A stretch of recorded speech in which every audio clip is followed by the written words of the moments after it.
If you are capable of causing depression to yourself, I'm saying this not without any concern for your illness or not due to lack of compassion, because that is the nature of what's happening to you. If you're causing depression to yourself, you are able to generate substantial amount of intense emotions and thoughts, but in the wrong direction. If you don't have very strong emotions, very intense thoughts about something, you cannot get depressed. It is just that you are generating thoughts and emotion which work against you, not for you. So you are strong enough to cause depression to yourself because for you to cause a mental illness for yourself, unless you're pathologically ill, which is just a small number of people, rest are all self-created. Most of them are self-created. A few are pathologically ill, they cannot help it. It just comes from within because of genetic and other factors. Almost everybody here, if we train them towards a certain kind of thought process and emotion and push them a little bit with the outside situations, almost everybody will go lose their mental balance. They will become clinically ill. They can be driven to madness, I'm saying, because the line between sanity and insanity is very thin. People keep pushing it. You get angry, you're pushing the line. It's a thin line. In fact, when you get angry, you know you're pushing the line. That's why the expression, I was mad at somebody. You're not mad at somebody, you're just going mad. You cannot be mad at somebody. You're just pushing your sanity, the boundaries of sanity, and moving into insanity for a certain period of time and coming back. You do one thing every day, you try this, 10 minutes a day.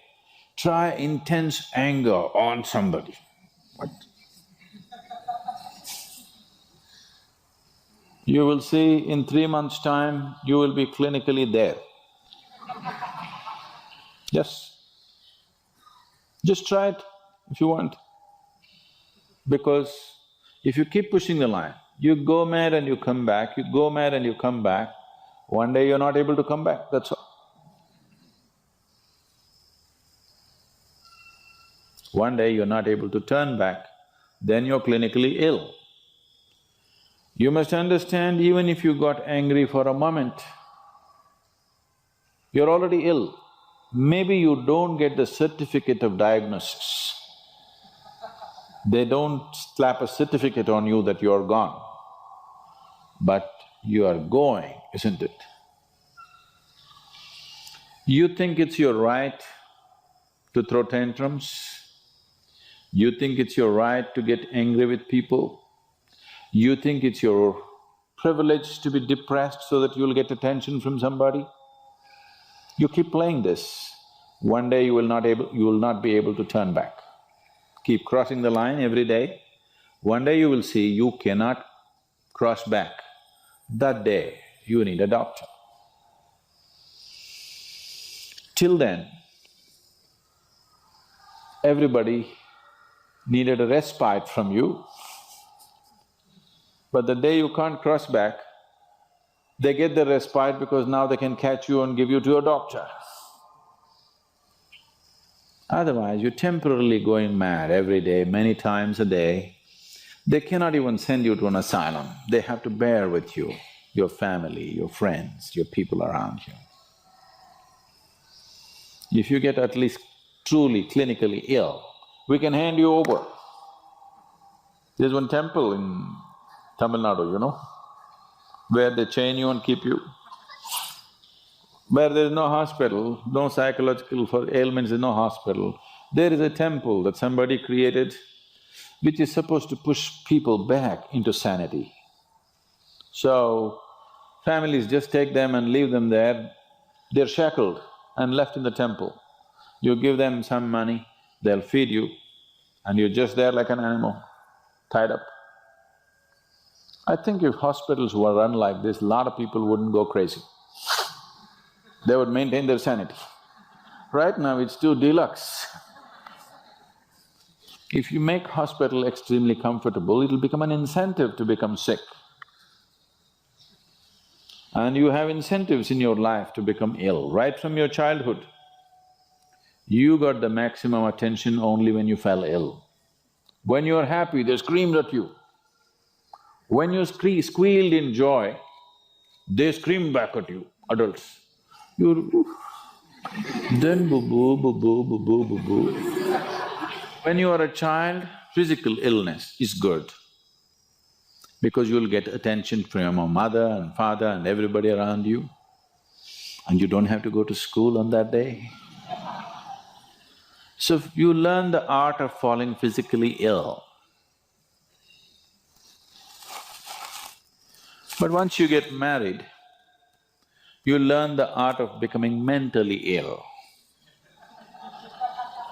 Because if you want to get attention, you go sit in a corner, act depressed, people will pay attention to you. So you keep playing this game, one day you're not able to cross the line back. That day you're clinically ill. Unfortunately,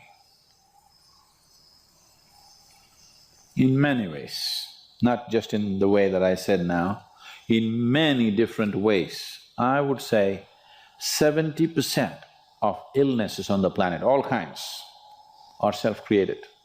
Even if you get an infection, there is a way. If you keep yourself in a certain way, physically and mentally, the virus and the bacteria will not work the same way as it works upon somebody else.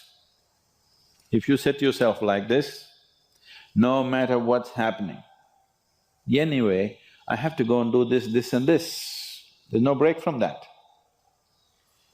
In the last 29 years, I have not been able to cancel one program because I'm running temperature, I got a cold, I got this, I got that. It doesn't matter what's happening, what you have to do, you anyway have to do. You can't turn back on that. Either out of your commitment or you have a boss like that. One way or the other, if it happens, then you will see, you will not at all fall sick so often. Because if you have temperature, you still have to go. If it's summer, you still go, right? Now, a lot of people don't go. It's a little hot outside, they don't go and work. Little cold outside, they don't go and work. A little raining, they won't go and work. A snowflake, they will not go and work. This is just weather. So for every change in weather, if you have the comfort of covering yourself in a blanket and lying down, once you create that, your body will learn to fall sick as often as possible. If you just keep it this way, it doesn't matter what it is, anyway I have to go and do what I have to do, you will see your body will just bounce back as quickly as possible, even if it gets the worst kind of infections. So you just have to set the necessary conditions for health, necessary incentives for health, both for yourself and your children if you have them. Do not set incentives for sickness. The child is sick, observe him from a distance, never go cuddling. He knows that's the worst time of his life and he knows he has to get well soon. And give him the best attention when he is joyful. You will see he naturally learns from within. His very chemistry will learn that it pays to be joyful, it doesn't pay to be sick.